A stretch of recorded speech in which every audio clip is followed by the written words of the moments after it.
एक, उन भगवान को नमस्कार है जो पिनाक धनुष धारण करते हैं, जिनकी आज्ञा से विरिंचिक ब्रह्मा ब्रह्मांड की रचना करते हैं, हरि विष्णु इसकी रक्षा करते हैं और कपिलरुद्र नामक देवता इसका संहार करते हैं।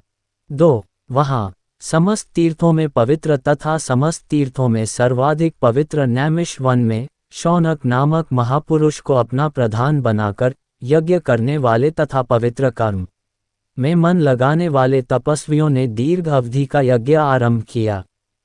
व्यास जी के अत्यंत बुद्धिमान शिष्य लोमश 7 जो महान तपस्वी थे, उनसे मिलने की उत्कट इच्छा से वहां आए। 4, जैसे ही उन्होंने उसे आते देखा, दीर्घकालीन उस यज्ञ में लगे हुए सभी ऋषिगण हाथों में पूजन सामग्री लेकर बड़ी उत्सुकता के साथ उसके स्वागत के लिए उठ खड़े हुए। 5, भगवान शिव के चरणों को धोने के लिए जल अर्पित करके तथा पूजन सामग्री भेंट करके उन पापरहित ऋषियों ने उनका यथोचित आतिथ्य किया।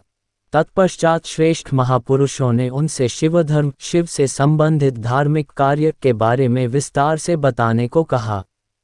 ऋषियों ने कहा, हे असाधारण बुद्धि वाले मुनि, त्रिशूलधारी देवों के देव की महानता का वर्णन करें। हे महान, ध्यान और पूजा के तरीकों के साथ साथ सब कुछ का वर्णन करें। 7-11, मंदिर प्रांगण में झाड़ू लगाने से क्या लाभ है? विविध रंगों के चित्र बनाने से, दर्पण चौरियां आदि भेंट करने से अथवा इन्हें शिव को अर्पित करने से, छत्र तथा फव्वारे बनाने से क्या लाभ है? दीपदान करने से क्या लाभ होगा? पूजा का क्या फल होगा? शिव पूजा से क्या पुण्य मिलता है? लोग शिव की मूर्ति के सामने इतिहास और पुराण पढ़ते और सुनाते हैं। वे उनके सामने वेदों का अध्ययन करते हैं और दूसरों से भी करवाते हैं। ऐसे लोगों को क्या लाभ होता है?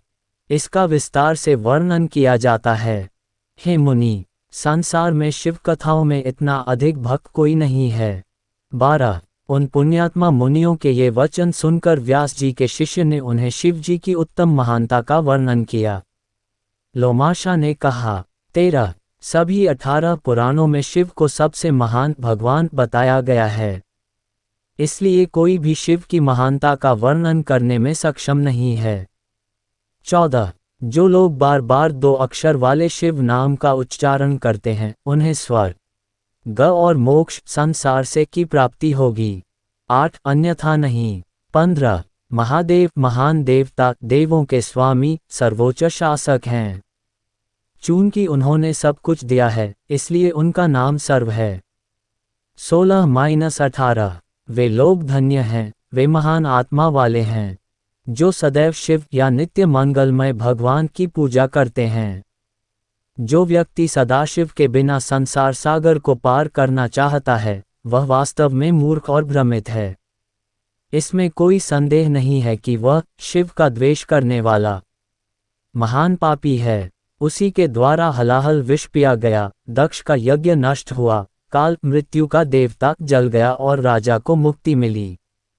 ऋषियों ने अनुरोध किया, 19, हम बहुत उत्सुक हैं, हमें बताओ कि किस प्रकार विष पिया गया तथा किस प्रकार दक्ष का यज्ञ नष्ट हुआ।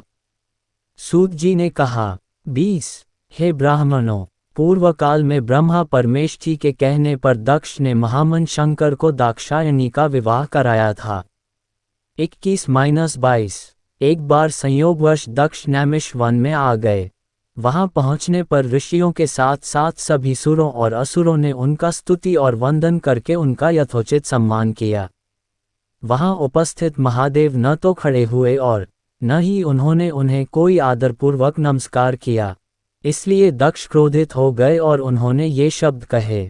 23, सर्वत्र समस्त सुर, असुर तथा श्रेष्ठ ब्राह्मण भी बड़ी उत्सुकता से बारंबार मुझे प्रणाम करते हैं।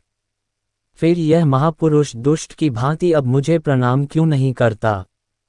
पिशाच, भूत प्रेत आदि के साथ रहने वाला यह निर्लज स्थायी श्मशानवासी है।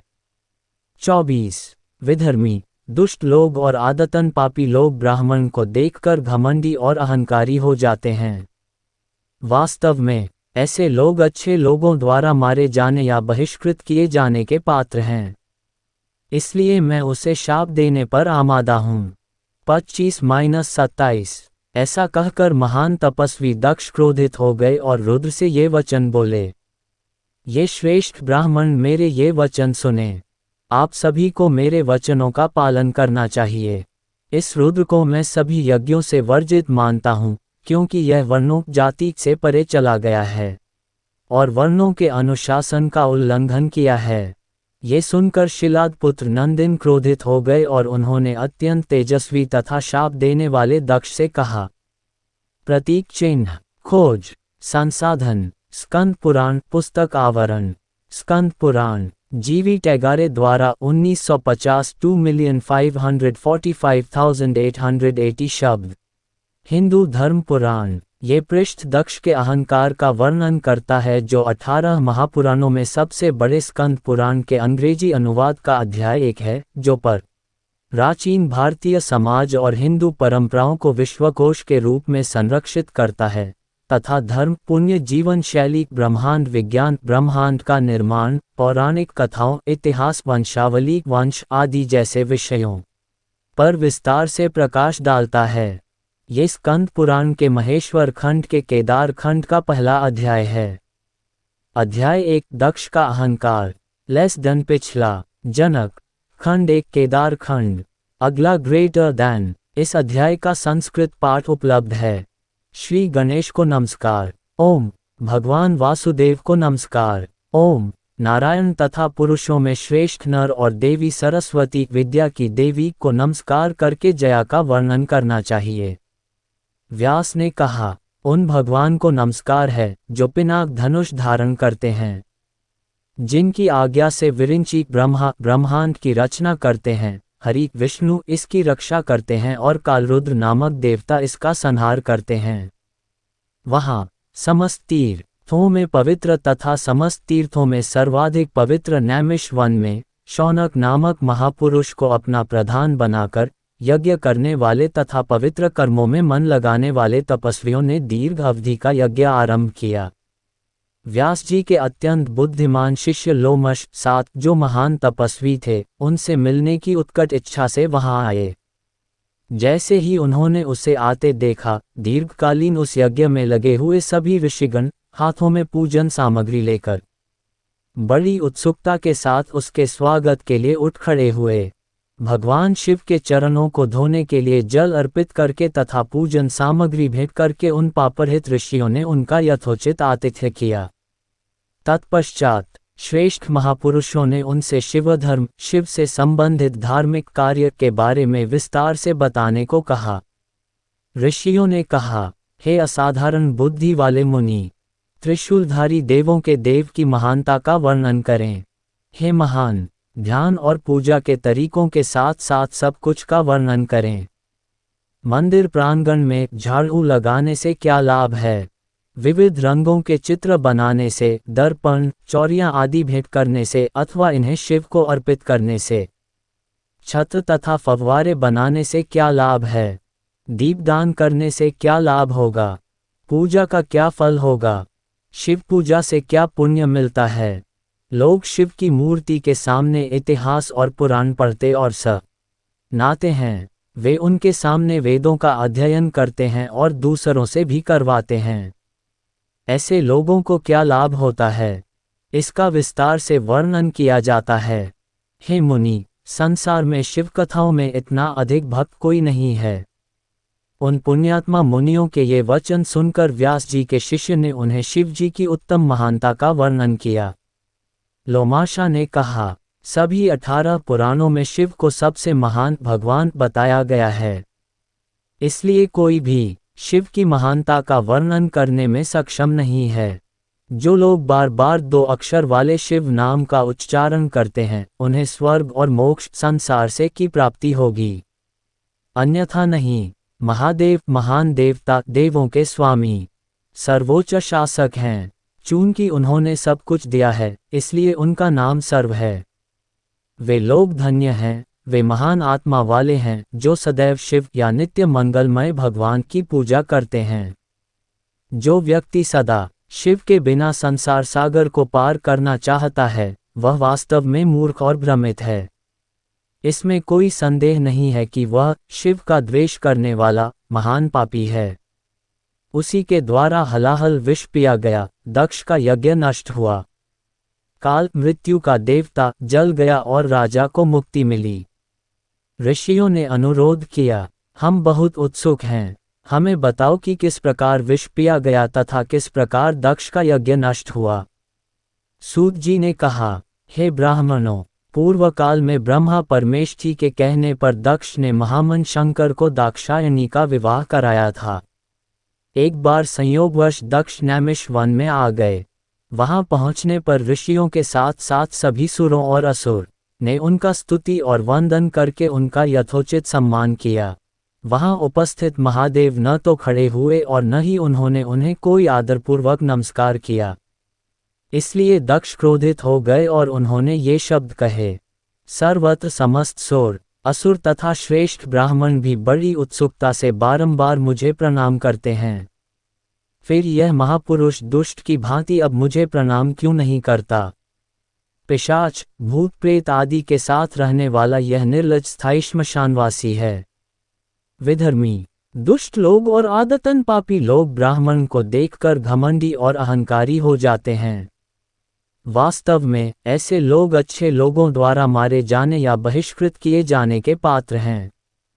इसलिए मैं उसे शाप देने पर आमादा हूँ। ऐसा कहकर महान तपस्वी दक्ष क्रोधित हो गए और रुद्र से ये वचन बोले, ये श्रेष्ठ ब्राह्मण मेरे ये वचन सुने। आप सभी को मेरे वचनों का पालन करना चाहिए।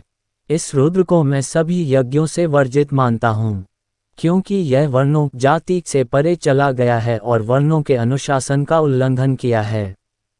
ये सुनकर शिलाद पुत्र नंदिन क्रोधित हो गए और उन्होंने अत्यंत तेजस्वी तथा शाप देने वाले दक्ष से कहा। नंदिन ने कहा, मेरे स्वामी महेश को यज्ञों से क्यों वंचित रखा गया है? उनके स्मरण मात्र से ही ये सभी यज्ञ फलदायी हो जाते हैं। यज्ञ, दान, तप, नाना प्रकार के तीर्थ स्थान, ये सब उनके नाम से पवित्र हो गए। अब उन्हें क्यों शाप दिया गया है? हे दुष्ट दक्ष, तुमने अपनी ब्राह्मणत्व की अविवेकपूर्ण प्रवृत्ति के कारण मूर्खतापूर्वक तथा अनुचित रूप से उन्हें शाप दिया है। महान आत्मा वाले शर्व के द्वारा ही इस ब्रह्मांड की रक्षा होती है। हे पापी नीच ब्राह्मण, रुद्र को कैसे शाप दिया गया? नंदिन के इस प्रकार डांटने पर प्रजापति दक्ष क्रोधित हो गए और उन्होंने नंदिन को शाप दे दिया। रुद्र को समर्पित आप सभी लोगों को वेदों से पूरी तरह से बहिष्कृत कर दिया गया है। आप वास्तव में वैदिक मार्ग के अनुयायियों द्वारा शापित हैं और महान ऋषियों द्वारा बहिष्कृत हैं। आप सभी विधर्मी सिद्धांतों का पालन करते हैं। आप सुसंस्कृत संस्कार और अच्छे आचरण के दायरे से बाहर हैं। ये सभी कपाल पंथ के अनुयायी काले चेहरे वाले और शराब पीने के आदी हैं। इस प्रकार दक्ष ने शिव के सेवकों को शाप दे दिया। तब क्रोधित नंदिन ने दक्ष को शाप देना आरंभ किया। हे ब्राह्मण, यद्यपि हम शिव के सेवक अच्छे और पवित्र हैं, फिर भी आपने अपनी ब्राह्मणत्व की अविवेकपूर्णता के कारण हमें अनुचित रूप से और अनावश्यक रूप से शाप दे दिया है। अब मैं आपको शाप दूंगा। ये तर्क देते हुए कि और कुछ नहीं है, आप सभी वैदिक सिद्धांतों का पालन करते हैं, लेकिन आप वासनापूर्ण, स्वर्ग के इच्छुक, लालची और भ्रमित हैं। वेदों के अनुयायी को आगे रखते हुए ब्राह्मण शूद्रों की ओर से यज्ञ करेंगे। वे हमेशा दरिद्र और मौद्रिक उपहारों के लालची रहेंगे। हे दक्ष, कुछ ब्राह्मण ब्रह्मराक्षस ब्राह्मणवादी राक्षस बन जाएंगे। लोमाशा ने कहा। उन ब्राह्मणों को अत्यंत क्रोधित नंदिन ने शाप दे दिया। नंदिन के वचन सुनकर सदाशिव ने मुस्कुराते हुए ये मधुर ज्ञानवर्धक वचन कहे। महादेव ने कहा, ब्राह्मणों पर सदैव क्रोध करना तुम्हें शोभा नहीं देता। वैदिक सिद्धांतों में आस्था रखने वाले ये ब्राह्मण सदैव हमारे अग्रज और गुरु हैं। वेद मंत्रों और सूक्तों से भरे हुए हैं। प्रत्येक देहधारी प्राणी की आत्मा इन मंत्रों में स्थापित है। इसलिए जो लोग आत्मा को जान गए हैं, उनकी निंदा नहीं करनी चाहिए। मैं स्वयं आत्मा हूँ, कोई और नहीं। ये कौन है? तुम कौन हो? मैं कहाँ हूँ? ब्राह्मणों को क्यों शाप दिया जाता है? हे महाबुद्धिमान, विविधता की अवधारणा से दूर रहो और प्रबुद्ध बनो। वास्तविकता के ज्ञान के माध्यम से सब कुछ प्रबंधित करें। अपने आप में स्थित रहो और क्रोध आदि से दूर रहो। शंभू के इस प्रकार उपदेश देने पर महान तपस्वी भगवान नंदिन शिलाद के पुत्र को सच्चे ज्ञान और विवेक का ज्ञान हुआ। वे शिव से घनिष्ठ संबंध स्थापित कर महान आनंद के सागर में डूब गए। क्रोध से अभिभूत होकर दक्ष ऋषियों के साथ अपने धाम को चले गए। वे अभी भी क्रोधित ही थे। वह भक्तों पर अपनी महान श्रद्धा त्याग कर उनकी निंदा करने लगा और मनुष्यों में सबसे नीच बन गया। वहां पहुंचकर उसने सभी महर्षियों के साथ मिलकर शिवजी की निंदा करना जारी रखा। वह कभी शांत नहीं हुआ।